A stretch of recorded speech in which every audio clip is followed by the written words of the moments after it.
Beberapa teman menganggap mengucapkan Natal boleh-boleh saja. Ketika diberitahu bahwasanya itu dilarang, mereka tetap berdalih bahwa itu boleh-boleh saja untuk menjaga hubungan dengan sama muslim. Bagaimana cara meyakinkan mereka bahwa hal ini dilarang dalam Islam, sementara saya sendiri memiliki keterbatasan dalam memberikan jawaban kepada teman-teman. Berkaitan dengan dua pertanyaan di atas, apakah kita berdosa jika membiarkan hal tersebut? Misal ketika ada teman muslim yang menganggap mengucap selamat Natal boleh, kita hanya diam saja. Tentu nggak boleh ya, itu harus ingkar mungkar. Orang-orang muslim yang mengatakan bahwasanya boleh saja mengucapkan selamat Natal, saya berani sumpah ikhwah, orang ini tidak punya ilmu agama dan imannya masih sangat tipis. Nggak bisa saudaraku, mengucapkan selamat Natal kepada orang Nasrani sama mengatakan selamat Allah punya anak. Bagaimana bisa Anda berani ya, mengatakan Allah punya anak? Itu kalimat yang sangat berat, ya kan gitu. Tidak boleh. Allah Subhanahu wa taala itu la syarikalah, tidak ada sekutu baginya. Lam yalid wa lam yulad, tidak beranak dan tidak diperanakkan. Dan Allah Subhanahu wa taala telah mengkafirkan orang-orang Nasrani dalam surah Al-Maidah, a'udzubillahi minasyaitonir rajim, laqad kafara alladziina qalu innallaha tsalitsu tsalatsa. Allah telah kafir orang-orang Nasrani yang mengatakan trinitas. Nggak boleh. Ngucapin selamat berarti selamat atas keyakinan kalian yang Allah sudah cap mereka kafir dengan itu. Bagaimana bisa dikatakan untuk menjaga hubungan dengan mereka? Kalau Anda menjaga hubungan dengan orang non-muslim, orang Nasrani dengan berteman, bertetangga, partner bisnis, kan gitu. Orang tua kita yang kafir kita silaturahim, tetap berbakti padanya. Kerabat-kerabat yang masih non-muslim kita silaturahim, jenguk kalau sakit, membantu orang miskin mereka. Boleh saja. Tidak ada yang larang dalam Islam itu. Tapi jangan sama sekali berhubungan dengan masalah keyakinan dan ibadah mereka. Nggak boleh memang dalam masalah ibadah. Allah mengatakan, ini tadi subhanallah saya pikir antum sudah tahu nih. Ya, makanya saya ulangin lagi sebab turunnya surah Al-Kafirun. Al-Mughirah telah datang kepada Nabi SAW mengatakan, wahai Muhammad, Mekah kita bagi dua saja. Sehari buat kamu, sehari buat kami. Kata Nabi SAW, saya belum faham, coba jelaskan lagi. Kata dia, sehari Muhammad, kau dukung ibadah kami. Kau ucapkan selamat buat kami. Kau ikutin ajaran-ajaran agama kami. Sehari lagi besok kami ikutin agamamu, kami ucapkan selamat untukmu. Kami dukung ibadahmu. Apa jawaban Nabi SAW? Sehari-sehari. Biar adil. Kata Nabi SAW, tidak boleh. Kata dia, wahai Muhammad, sehari buat kami. Dukung kami, ucapkan selamat buat kami, ikutin ritual kami. Seminggu buat kamu. Kata Nabi SAW, tidak boleh. Muhammad, sehari buat kami, sebulan buat kamu. Tidak boleh. Sehari Muhammad buat kami, setahun buat kamu. Tidak boleh, kata Nabi SAW. Terakhir, hai Muhammad, sehari buat kami, seumur hidup buat kamu. Sehari kamu ikutin kami, dukung ritual kami, selamat buat kami. Kalau pakai akal sehat, kalau pakai akal manusia, bukan akal sehat, akal manusia saja secara biasa, kan gitu.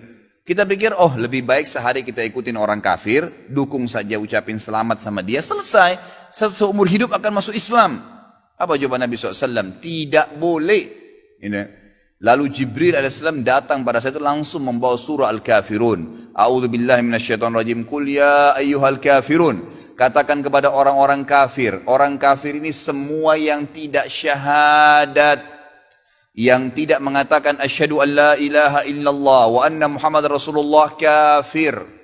Jelas kafir. Dan itu Allah yang mencap mereka kafir. Gitu kan? Kafir artinya tidak beriman kepada Allah Subhanahu wa ta'ala. Orang Nasrani aja mengkafirkan Yahudi kok. Itu. Yahudi mengkafirkan Nasrani, mengkafirkan Muslim. Kenapa orang Muslim nggak bisa mengkafirkan? Karena sementara kita jelas-jelas meyakini kenabian Musa, meyakini kenabian Isa alaihissalam. Gitu kan? Mereka yang memungkiri Nabi Muhammad SAW, Nabi terakhir, berarti tidak beriman sempurna kepada Allah Subhanahu Wa Taala. Dan sudah banyak ayat Quran menjelaskan masalah itu. Gitu kan? Kata Allah Subhanahu Wa Taala, ya, Qul ya ayyuhal kafirun la a'budu ma ta'budun. Semua Yahudi, Nasrani, Majusi, penyembah api, penyembah gunung, penyembah pohon, penyembah apa saja, semua selain yang tidak syahadat ini, saya tidak ikut-ikutan acara ritual kalian, tidak akan ucapin selamat buat kalian, tidak akan pakai atribut-atribut kalian, dan kalian juga tidak usah repot-repot ikutin agama saya, nggak usah. Kita nggak butuh Nasrani. Saya tanya, pada saat sholat Idul Fitri, ada orang Nasrani ikut-ikutan, Idul Adha, gitu kan?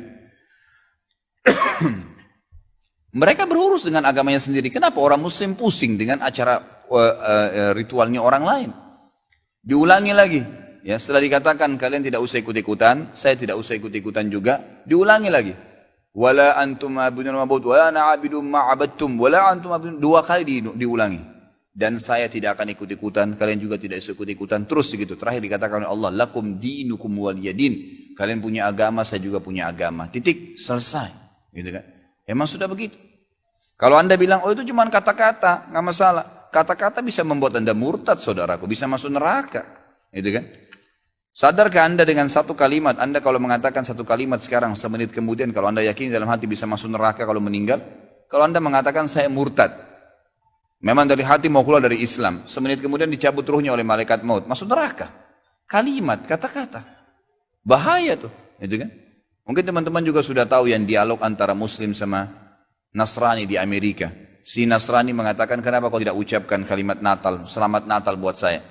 Kata si Muslim, ya kata si Nasrani, itu kan cuma kata-kata. Kata si Muslim, kenapa, apa kau sudah syahadat? Si Nasrani bilang, enggak. Kenapa kau enggak syahadat? Dia bilang, kalau saya syahadat, saya tinggalin agama saya. Kata si Muslim, itu kan juga cuma kata-kata. Sama, gitu kan? Jadi enggak boleh. Tapi hal-hal yang ditoleransikan dalam agama silahkan. Tadi saya bilang berteman, bertetangga, silahkan. Tapi jangan dukung masalah ibadahnya. Nggak boleh.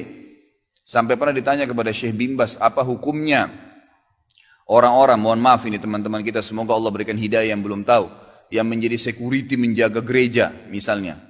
Atau orang-orang yang menjadi tukang parkirnya karena lagi banyak mobil. Halalkah pendapatannya? Bolehkah itu? Fatwa ulama tidak boleh.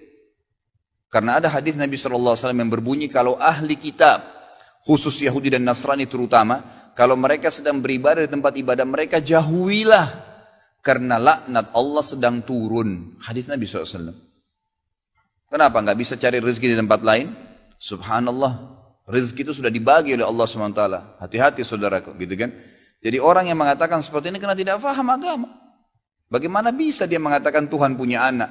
Gitu kan? Jadi tidak boleh sama sekali ikhwah, yang nggak boleh. Jadi kita harus tahu mana yang boleh dan mana yang tidak boleh. Dan anda wajib ingkar mungkar. Ingatkan apa yang saya sampaikan tadi. Kalau juga dia tidak mau dengar, selesai, gugur kewajiban anda.